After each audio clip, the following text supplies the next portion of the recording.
버지니아 울프 단편 소설 전집. 버지니아 울프 지음 유진 옮김. V양의 미스터리. 흔히 군중 속에서 외로움을 느끼는 사람의 외로움만큼 처절한 외로움은 없다고 한다.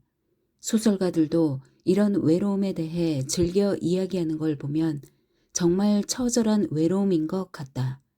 나도 V양 사건 이후로 그런 외로움이 있다고 믿게 되었다. 그녀와 그녀의 동생의 이야기는 정말 흥미롭다. 이야기는 두 사람에 대한 것이지만 이름은 하나만 써도 충분할 것 같다. 사실 이런 여자가 어디 한둘이겠는가. 이런 이야기는 오직 런던에서만 있을 수 있는 이야기다. 시골에는 푸주한이나 우편 집배원이나 목사 부인 등이 아직 있을 수 있지만 고도로 문명화된 도회지에서는 인간적인 삶을 영위하기가 어렵다. 푸주한은 고기를 지하실 입구에 내던지고 우편 집배원은 편지를 우편함에 집어넣으며 목사 부인도 우편함에다 목사의 교사를 집어넣고 가버린다. 다들 낭비할 시간이 없다고 말한다. 그래서 고기가 지하실 입구에 그대로 남아있어도 편지가 우편함에 그대로 남아있어도 목사의 교서대로 하지 않아도 아무도 모른다. 이것들을 배달하는 사람들이 어느 날 16호 또는 23호에는 더 이상 배달할 필요가 없다는 결정을 내릴 때까지는.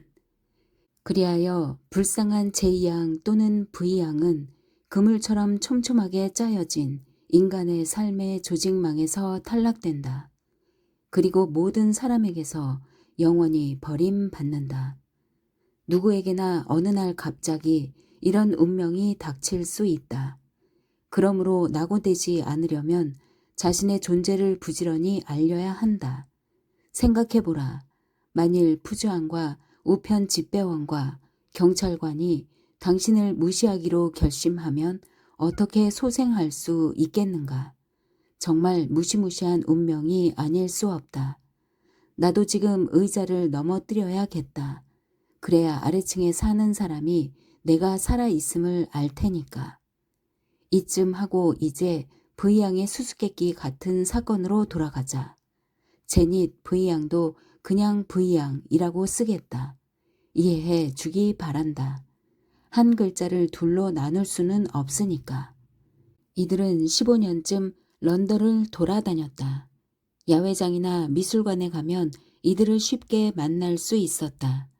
누가 평생 동안 날마다 만난 사람처럼 오, V양, 안녕하세요 하고 인사를 건네면 이들은 날씨가 정말 좋죠? 하고 대답하거나 날씨가 정말 안 좋죠? 하고 대답했다. 그러고는 어떤 안락의자나 서랍장 앞에 서서 한없이 바라보곤 했다.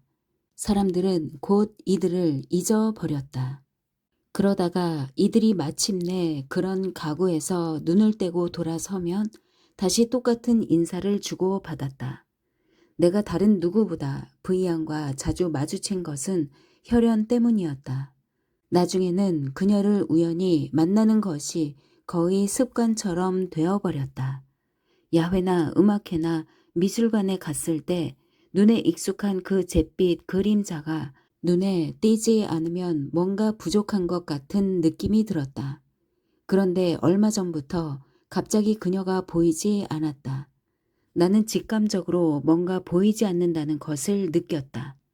V양이 보이지 않는다는 것을 알았다고 말할 수는 없지만 그것이 남자가 아니라 여자라는 것만큼은 분명히 알았다. 그래서 나는 뭔지 알 수 없는 불만감을 느끼며 자꾸 주위를 두리번거렸다. 다들 있는 것 같았다. 하지만 가구나 커튼에 뭔가 빠져 있었다. 아니면 벽에 벽보가 없어져서일까? 그러던 어느 날 아침 나는 새벽에 잠이 깨어 큰 소리로 외쳤다. 메리 V양! 메리 V양! 그녀의 그림을 그렇게 자신 있게 외친 사람은 아마 내가 처음이었을 것이다. 문장을 완성하는 데 쓰이는 무의미한 호칭에 지나지 않는 것 같긴 했지만 어쨌거나 그렇게 자신있게 그녀의 이름을 외쳤건만 V양이 나타나기는커녕 그 생김새도 생각나지 않았다. 방은 여전히 침침했다. 하루 종일 머릿속에서 그녀의 이름이 메아리 쳤다. 어느 길 모퉁이에서 여느 때처럼 그녀와 마주치고 그녀가 사라지는 것을 보아야 답답한 마음이 풀릴 것 같았다. 하지만 그녀는 나타나지 않았다. 답답했다. 결국 나는 밤에 뜬 눈으로 침대에 누워 있다가 메리 V양을 찾아가 직접 만나 보아야겠다는 기발한 생각을 하게 되었다. 이 생각은 처음에는 일시적인 것이었지만 점점 진지해졌다. 지금 돌이켜보자니 정말 엉뚱하고 재미있는 생각이었다.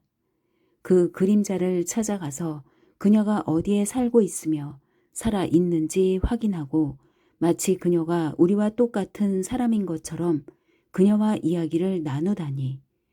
해가 반쯤 기울어 있을 때 블루벨, 종처럼 생긴 남색꽃이 피는 야생화의 그림자를 보러 승합 마차를 타고 큐 국립식물원, 런던 서부 교회 큐에 있는 국립식물원에 간다고 생각해 보라. 한밤중에 서리주, 영국 남동부에 있는 주의 초원에 날아다니는 민들레이 솜털을 잡으러 간다고 생각해 보라.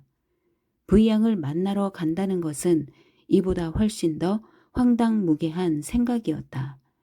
나가려고 옷을 입는데 이런 황당무계한 일을 위해 이렇게 옷을 차려 입어야 한다는 것에 자꾸만 웃음이 나왔다. 메리 V양을 만나기 위해 부츠를 신고 모자를 쓰다니 정말 어울리지 않는 것 같았다. 이윽고 나는 그녀가 살고 있는 아파트에 도착했다. 안내판에는 그녀가 부재중이자 재중이라고 표시되어 있었다. 특히 그렇듯이 그녀의 아파트는 꼭대기층에 있었다. 나는 문도 두드리고 초인종도 누른 다음 인기척이 들리는지 살폈다. 아무도 나오지 않았다. 그림자도 죽을 수 있을까? 그림자가 죽으면 어떻게 묻지?